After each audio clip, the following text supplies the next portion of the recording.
बिस्मिल्लाहिर्रहमानिर्रहीम। अस्सलाम वालेकुम। यूट्यूब चैनल पर तारिक मतीन आपको खुश आमदीद कहता है।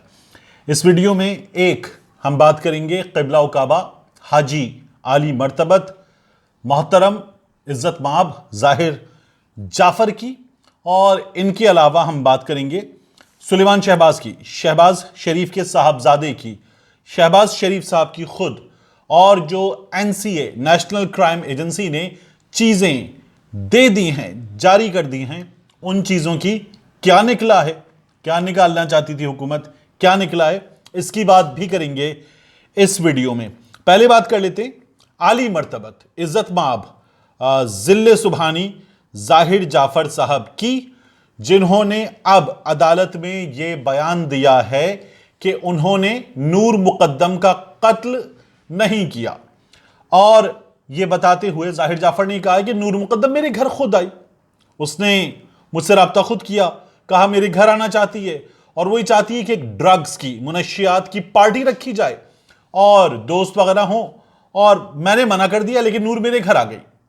फिर उसने अपने दोस्तों को भी बुला लिया, और जब ये सब मेरे घर आ गए तो वहां पर मैंने भी ड्रग्स इस्तेमाल की, इन लोगों ने भी इस्तेमाल की, और उसके बाद नूर ने भी ये ड्रग्स इस्तेमाल की।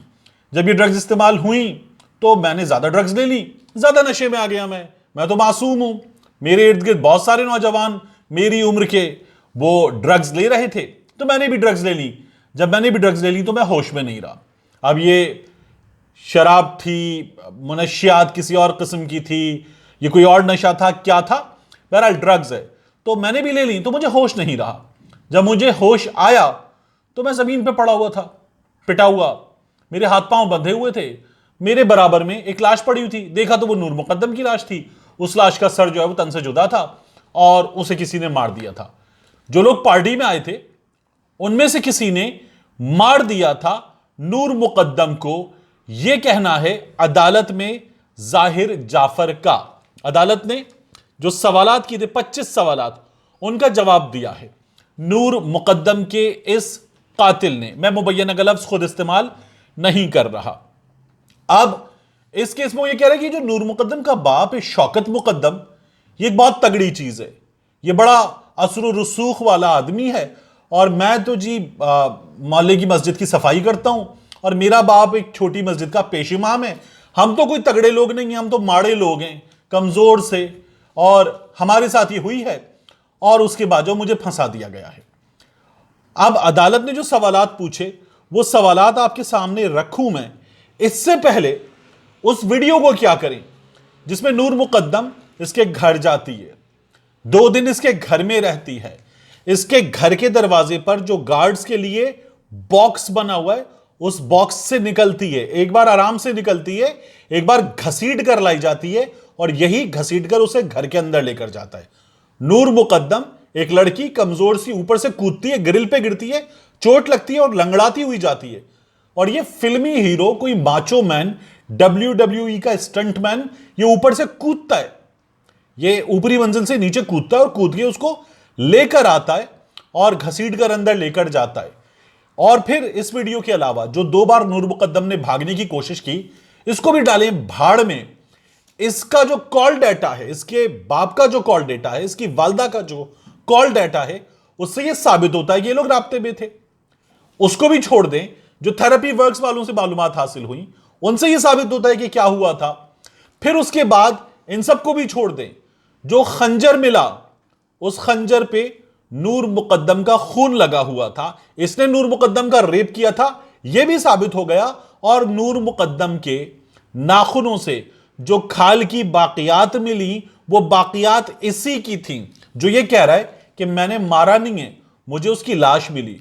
ये वही है जो कुर्सी पे अदालत आया है, जो स्ट्रेचर पे अदालत आया है, जिसने अदालत में अजीब अजीब हरकतें की हैं, जज को अजीब नामों से पुकारा है।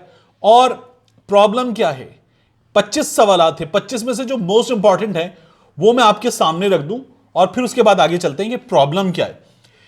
अदालत ने से सवाल पूछा कि आपने अदालती कार्रवाई में जमा करवाए गए शवाहिद को सुना और समझ लिया। अदालत ने पूछा कि प्रोसिक्यूशन की शवाहिद के मुताबिक आपने 20 जुलाई 2021 को शाम के वक्त अपने घर में नूर मुकद्दम को कत्ल किया, आपने नूर मुकद्दम का सर तन से तेजधार आले से अलग किया, इस बारे में क्या कहेंगे। शवाहिद के मुताबिक 18 जुलाई से 20 जुलाई तक नूर मुकद्दम को अपने घर में अगवा किए रखा, नूर मुकद्दम ने भागने की कोशिश की, आपने उसको घर में कैद कर लिया, उसके साथ ज्यादती की, डीएनए रिपोर्ट में मकतूला के साथ ज्यादती की तस्दीक हुई, आप क्या कहेंगे? शवाहिद के मुताबिक जाए वक़्वा से चाकू बरामद हुआ जो बाद अज़ां फॉरेंसिक के लिए भिजवाया गया, इस पर आप क्या कहेंगे? शवाहिद के मुताबिक आहनी मुक्का बरामद हुआ और तफ्तीशी अफसर ने उसको फॉरेंसिक के लिए भेजा, क्या कहेंगे? जाए वक़्वा से पिस्टल का एक मैगजीन और 4 अदद सिगरेट बरामद हुए, फॉरेंसिक के लिए भिजवाया गया। खून मिला, रुई से उठाकर लेबोरेटरी टेस्ट के लिए भेजा गया, क्या कहेंगे? पुलिस ने आपके फिंगरप्रिंट्स हासिल करने के बाद मैच के लिए लेबोरेटरी भेजे, क्या कहेंगे? ये और इस जैसे बहुत से सवाल थे जो इससे किए गए, इन सवालों के जवाब दिए और कहा मैंने नूर मुकद्दम को नहीं मारा। ये मेरी प्रॉब्लम ये कि ये ओपन एंड शट केस है, वीडियो से सब कुछ साबित हो गया, इसके मुलाजमीन ने उगल दिया, उन्होंने बकवास कर दी, उसके बाद ये तमाम हरकतें कर चुका और वहां सब कुछ साबित हो गया। अब भी ये मुकदमा चल रहा है।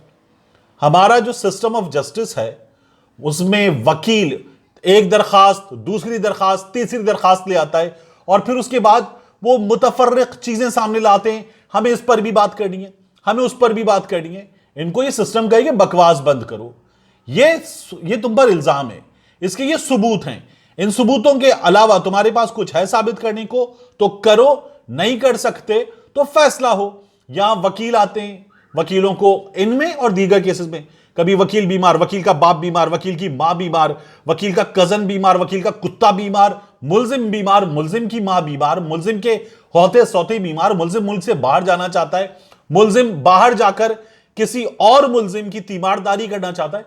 ये बकवास हमारे यहां होती है, चलती है और सुनी जाती है और केस आगे बढ़ता है क्योंकि हमें due process of law follow करना होता है, ओपन एंड शट केस में भी फॉलो करना होता है। इस केस के बारे में मेरी कुछ लीगल एक्सपर्ट से बात हुई, उन्होंने कहा आसान तरीन केस है, आसान तरीन केस है, लेकिन हमारे सिस्टम में वकील इसे लटकाएगा, लटका कर रखेगा और इब्तिदा में मैंने आपको बता दिया था कि इसे मुसलसल वकला बताएंगे कि कैसे पागल बनना है और पागल बनाना है।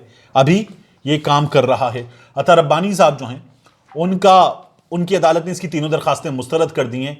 नजर ही आ रहा है कि हतमी मरहले में दाखिल हो चुका है, लेकिन अब पागल बनाने का एक नया सिलसिला है। दुआ है कि जल्द इंसाफ हो और मिसाली इंसाफ हो, आमीन। हम सबको दोबारा सोशल मीडिया पर hashtag Noor Mukadam, justice for Noor दोबारा ट्रेंड करना चाहिए ताकि इस मामले में जल्द इंसाफ हो, यह मामला एक मिसाल बनाया जाए। दूसरा मामला अजीब है, ये जो सुलेमान शहबाज साहब है और जो इंटरनेशनल सुर्खरू शहबाज शरीफ साहब है, इनके मामले में क्या हुआ? हमने देखा कि जी शहबाज शरीफ साहब सुर्खरू हो गए। एसेट फ्रीजिंग का ये मामला था, एसेट फ्रीजिंग ऑर्डर, असासे मुंजमद कर दो, ये था NCA, national crime agency, Suleman Shahbaz के दरमियान, और accounts freezing order, sorry 4 accounts थे, कार्टर रक, ये जिनका क्लाइंट है सुलेमान शहबाज।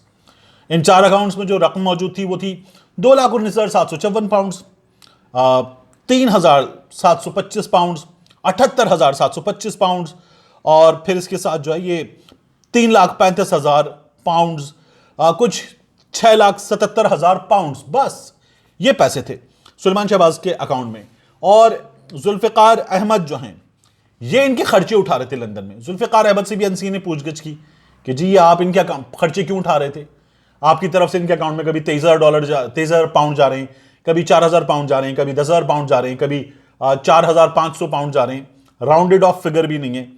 तो और फिर एक फर्म है, उस फर्म से जुल्फिकार अहमद ने कर्जा लिया था, ये इनका सपोर्टर है, सहूलतकार इस पूरी वारदात में। ये जो जुल्फिकार अहमद है, इस जुल्फिकार अहमद ने एक फर्म को से कर्जा लिया 3 लाख पाउंड का, वो फर्म है मकीनी ट्रस्ट। और फिर वहीं पर एक फर्म और है ब्रायर क्लिफ लिमिटेड, ये स्विट्जरलैंड में है। इन फर्म्स ने फिर जुल्फिकार अहमद के कहने पर एनसीए को बताया कि जनाब ये जो है ये एक शख्स की है फर्म जो है, और ये कंपनी जो है उसने बनाई थी और वो इसमें इन्वेस्ट करने वाला था, अब वो गुजर गया है तो उसका नाम हम नहीं दे सकते, लेकिन हम आपको ये बता दें एनसीए को कि उसके सरनेम में शरीफ वगैरह जो है वो नहीं आता। और फिर उसके बाद कुछ मालूमात इसमें अभी आना बाकी हैं और ये तहकीकात चल रही हैं। अकाउंट्स फ्रीजिंग ऑर्डर जो हैं वो वापस अकाउंट्स डी फ्रीज किए गए, मामला भी खत्म नहीं हुआ है।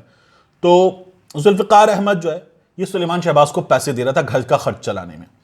और सुलेमान शहबाज ने क्या किया, इन्होंने यूके में कारोबारी वीजा मांगा। पाकिस्तान में जाली अकाउंट्स की तहकीकात हुई तो इन्होंने यूके में मांगा कारोबारी वीजा। और ये जो डॉक्यूमेंट्स जारी हुए, इन डॉक्यूमेंट्स के मुताबिक सुलेमान शहबाज ने ये कहा 16 अगस्त 2019 को, जब ये वहां मौजूद थे भागने के बाद यहां से, 16 अगस्त 2019 को, कि मुझे जो है बायो एथनॉल का प्लांट लगाना है। 2 लाख पाउंड इन्होंने जाहिर किए और इसके लिए कम से कम, इसके लिए अहलियत दरकार है, 2 लाख पाउंड आप शो करें।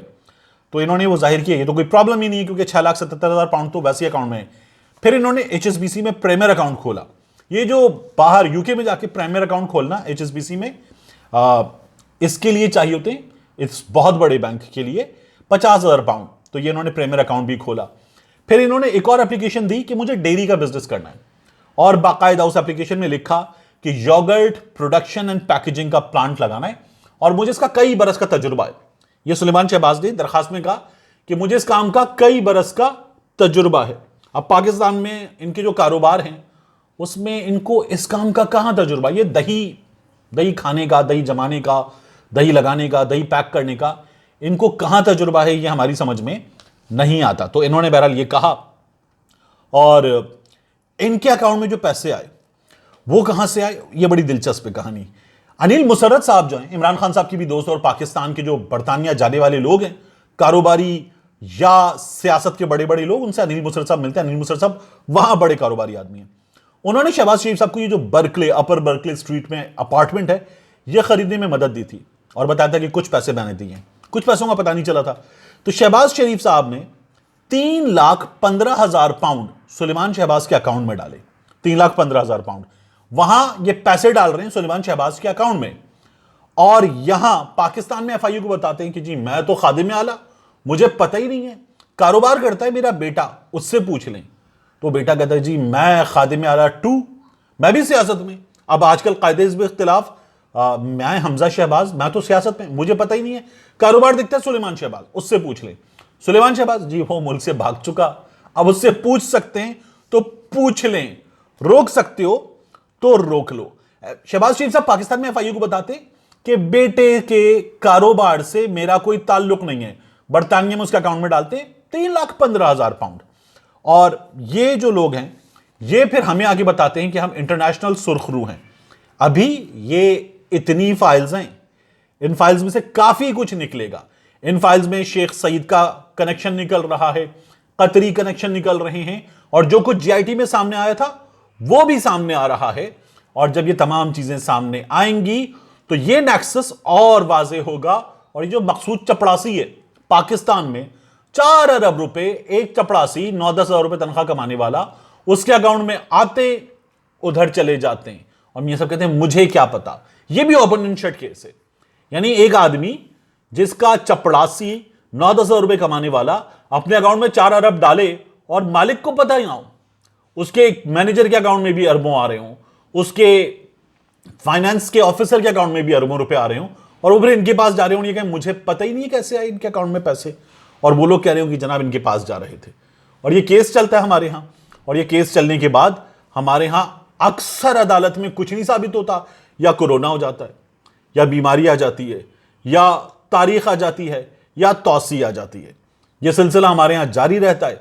और एक आदमी जो कबूतर चुराता है उसकी जमानत मनसूख हो जाती है, डबल रोटी चुराता है उसकी जमानत मनसूख हो जाती है, कत्ल के इल्जाम में, झूठे इल्जाम में अदालत जाता है, सुप्रीम कोर्ट बरी करती है, और सुप्रीम कोर्ट से बरियत के 2 बरस बाद हमें यह पता चलता है कि सुप्रीम कोर्ट से बरियत से 2 बरस पहले वो आदमी जेल में मर चुका। सुप्रीम कोर्ट एप्लीकेशन आई थी, इल्तिवा में पड़ी हुई थी, बाद में जब सुनी गई तो बेगुनाह निकला, और उससे 2 बरस पहले वो मर चुका था। यह हमारे यहां का सिस्टम है।